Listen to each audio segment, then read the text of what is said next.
ከቤት ሽያጭና ግዢ ጋር በተያያዘ ጥንቃቄ ማድረግ አስፈላጊ መሆኑን መንግስት አስታውቋል። ህገወጥ ካርታ የወጣላቸው ቤቶች ጭምር እየተሸጡ ሲሆን መንግስትም እያጣራ ቤቶቹን እየወረሰ እንደሚገኝ የደረሰ መረጃ ያመለክታል። የአዲስ አበባ ቤቶች ልማት ኮርፖሬሽን ከጋራ መኖሪያና ንግድ ቤቶች ጋር በተያያዘ በህገወጥ መንገድ በተያዙ ቤቶች ዙሪያ የተለያዩ እርምጃዎችን መውሰዱን አስታውቋል። ኮርፖሬሽኑ አሰራሩ በሚፈቅደው መሰረት የጋራ መኖሪያ ቤቶችን ለተጠቃሚዎች ማስተላለፍ ኃላፊነት እንዳለበት ገልጾ በዚህም ረገድ በኮሪደር ልማት ምክንያት ተነሺ ለሆኑ አካላት የጋራ መኖሪያ ቤቶችን በማስተላለፍ ኃላፊነቱን ለመወጣት ጥረት እያደረገና ውጤታማ ስራዎችን መስራት መቻሉን ገልጸዋል። ቤቶችን ከማስተላለፍ ባሻገር የቤት መረጃዎችን የማደራጀትና በአካልም ጭምር የማጥራት ስራዎችን ማከናወኑን ይፋ አድርገዋል። በህገወጥ መንገድ የተያዙ ቤቶችን የመለየት የማስለቀቅ ብሎም በህገወጥ መንገድ ቤቱን የያዙ አካላትን ተጠያቂ የማድረግ ስራ ማከናወን መቻሉን አስታውቀዋል። ቦሌ አራብሳ ሳይት በፎርጅድ ውል የባንክ ደረሰኝና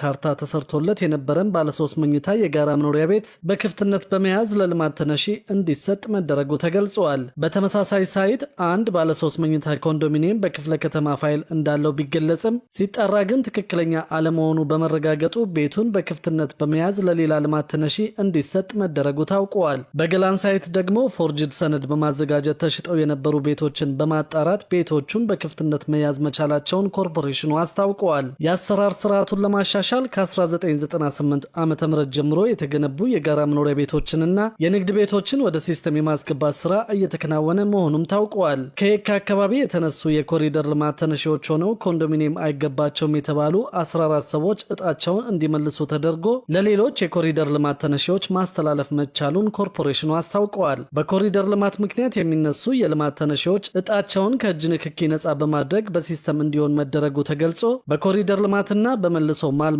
ለሚነሱ የልማት ተነሺዎች እጣ በሚያወጡበት ወቅትም ሰፊ የግንዛቤ ማስጨበጫ እንዲፈጠር መደረጉ ታውቋል። በነባር ሳይት በህገ ወጥ ተይዘው የነበሩ የጋራ መኖሪያ ቤቶች ቂሊንጦ 64፣ ቦሌ አራብሳ 8፣ የካ አባዶ 37፣ ቡልቡላ 11፣ ቦሌ አያት ደግሞ 3፣ መስፍን ሜዳ 2 በድምሩ ከ120 በላይ ቤቶችን በመለየትና በማስለቀቅ ለልማት ተነሺዎች ማስተላለፍ መቻሉን የተገለጸው። በነባር ሳይት በህገ ወጥ ተይዘውና የቆሻሻ ማስቀመጫ ሆነው የነበሩ የጋራ ንግድ ቤቶች ብዛት 71 እንደሆኑ ታውቀዋል። ንግድ ቤቶቹን በመለየትና በማስለቀቅ ለጨረታ ዝግጁ እንዲሆኑ መደረጉንም ኮርፖሬሽኑ ገልጸዋል። ኮርፖሬሽኑ አክለውም ሰዎች ቤት ሲገዙም ሆነ ሲሸጡ ጥንቃቄ ማድረግ እንደሚገባቸውና የቤቱን ትክክለኛ ባለቤት ማወቅ መለየትና ጥንቃቄ ማድረግ እንደሚያስፈልግም ነው የገለጸው። የቤት ገዢውን መብት ያስጠብቃል የተባለለት ስምምነት ተፈረመ። የቤት ገዢውን መብት ለማስጠበቅና የሪል ስቴት ዘርፉን ገጽታ ለመገንባት እንዲሁም በታማኝነትና በግልጽነት ለማገልገል የኢትዮጵያ ሪል ስቴት አልሚዎች ማህበርና የአዲስ አበባ ንግድና ዘርፍ ማህበር ምክር ቤት በቅንጅት ለመስራት ተፈራርመዋል። የቃል ኪዳን ሰነዱ ከትናንት ጀምሮ ተግባራዊ እንደሚሆን የተገለጸ ሲሆን ይህ ስምምነት በመንግስት እውቅና ያለው ስለሆነ በተለየ መልኩ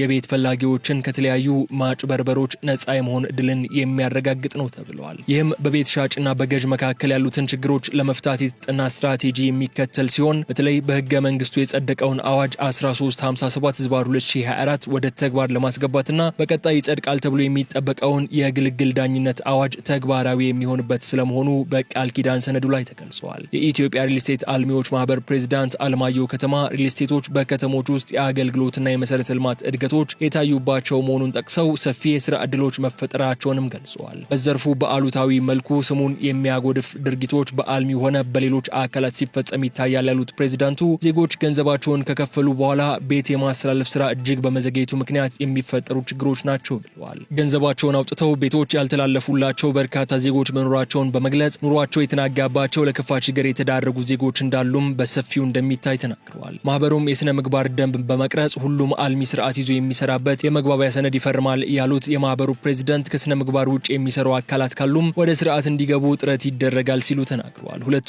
ድርጅቶች የቃል ኪዳን ሰነድ የተፈራረሙበት ዋነኛ ዓላማም የቤት ገዢውን መብት ለማስጠበቅና የሪል ስቴት ዘርፉን ገጽታ ለመገንባት እንዲሁም ስነ ምግባር የጎደላቸውን አልሚዎች ከድርጊታቸው እንዲቆጠቡና በኢትዮጵያ ጤናማ የሪል ስቴት ዘርፍ አሰራር እንዲኖር ነው ተብሏል። በሌላ በኩል ደግሞ ለሰነድ አልባ የመሬት ባለቤቶች ምላሽ መስጠት መጀመሩ ታውቋል። ባለፉት በርካታ ወራት ቅሬታዎች ቀርበው አፋጣኝ ምላሽ እንደተሰጣቸውም የአዲስ አበባ ከተማ አስተዳደር አሳውቀዋል። በአገልግሎት አሰጣጥ ወቅት የሚስተዋሉ ቅሬታዎችን አፋጣኝ ምላሽ ለመስጠት እንዲያግዝ የቅሬታ አፈታት ስርዓቱን ያዘመነው የመሬት ልማትና አስተዳደር ቢሮ ባለፉት 5 ወራት ብቻ ለ561 ቅሬታዎች አፋጣኝ ምላሽ መስጠቱን የቅሬታ አፈታትና ክትትል ዳይሬክቶሬት ዳይሬክተር አቶ ሸምሰዲን ዴልሴቦ ተናግረዋል። የተገልጋዮችን ጊዜና እንግልት ለመቀነስ ታስቦ በተዘጋጀው የኦንላይን አገልግሎት ባለፉት 5 ወራት 595 ቅሬታዎች በማዕከል ደረጃ መቅረቡን ዳይሬክተሩ ተናግረዋል። በከተማ አስተዳደሩ ካቢኔ ጸድቆ ስራ ላይ በዋለው የቅሬታ አፈታት ደንብ መሰረት ከቀረቡት ቅሬታዎች መካከል 126 ተገቢነት ያላቸው ሲሆን 435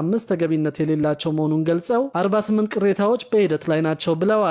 በበጀት ዓመቱ ከቀረቡት ቅሬታዎች አብዛኛዎቹ ከሰነድ አልባ መስተንግዶና ከመሬት ዝግጅትና ማስተላለፍ ጋር የተያያዙ መሆናቸውን አቶ ሸምሰዲን ገልጸዋል። ከተገልጋዮች የሚቀርቡ ቅሬታዎች በየሳምንቱ በቢሮ ስትራቴጂክ ካውንስል አባላት ተገምግመው ምላሽና አቅጣጫ እንደሚሰጥባቸው ጨምረው ተናግረዋል። የመሬት ልማትና አስተዳደር ቢሮ የተገልጋዮቹን እርካታ ለማሳደግ አገልግሎት አሰጣጡን ከማዘመን ባለፈ የሚስተዋሉ የሌብነት ተግባራትንና ተያያዥ ችግሮችን ለመቅረፍ ተገልጋዮች ቅሬታቸውን ማቅረብ እንደሚችሉ አስገንዝበዋል። ከዚሁ ጎን ለጎን የመሬት ልማትና አስተዳደር ቢሮ በብልሹ አሰራር ውስጥ ተዘፍቀው በተገኙ አመራሮችና ባለሙያዎች ላይ እርምጃ እየወሰደ መሆኑን ሰምተናል። አንዳንዶች ከባለ ሀብቶች ጋር በመመሳጠር መሬት ያለ አግባብ ሲያስተላልፉ የነበሩ መሆናቸው ታውቋል። ቢሮ በብልሹ አሰራር ውስጥ ተዘፍቀው በተገኙ አመራሮችና ባለሙያዎች ላይ እርምጃ እየወሰደ መሆኑን የገለጸው ይህንን እኩይ ተግባር ለመከላከል የሚያደርገውን ጥረት ህብረተሰቡ ተጨባጭ መረጃዎችን በጥቆማ መቀበያ ነጻ የስልክ መስመርና በአካል ቀርቦ መረጃ በመስጠት እንዲያግዘውም ተጠይቀዋል። ብልሹ አሰራር በአገር ኢኮኖሚ ላይ ከሚያደርሰው ተጽዕኖ ጎን ለጎን የህብረተሰቡን የመልማት ፍላጎት በመንፈግ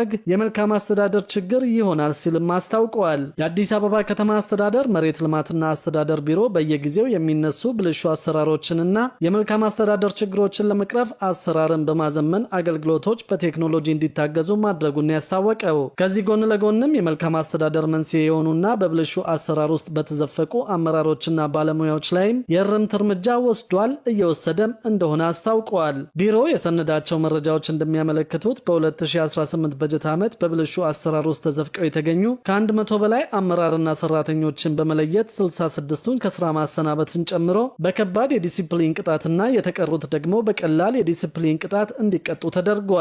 ከዚህ በተጨማሪም በተለያየ መንገድ ጥቆማ ቀርቦባቸው ማስረጃ ያልተገኘባቸውን 86 የተቋሙ ሰራተኞች ከነበሩበት ክፍለ ከተማ እንዲዘዋወሩ መደረጉ ተገልጿል።